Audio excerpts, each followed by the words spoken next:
Hello everyone, how are you doing? This is MD Tech here with another quick tutorial. In today's tutorial, I'm going to show you guys how to hide stories from your Facebook feed on the Facebook app that's available for iOS and Android devices. So this should hopefully be a pretty straightforward process here, guys. And without further ado, let's go ahead and jump right into it.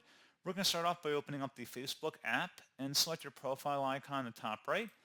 And then you want to go and select Settings and Privacy from this list. And then underneath Menu, select Settings. Scroll down again underneath Audience and Visibility and select Stories. Where it says Who can see your stories, if you click inside of here, you can select anything from public, friends, friends accept, or if you want to have a custom list, you can do that in here, whatever you so choose, and you would select Save to save the change.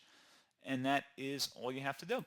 So pretty straightforward process on that, guys. And as always, thank you for watching this brief tutorial. I do hope that I was able to help you out, and I do look forward to catching you all in the next tutorial.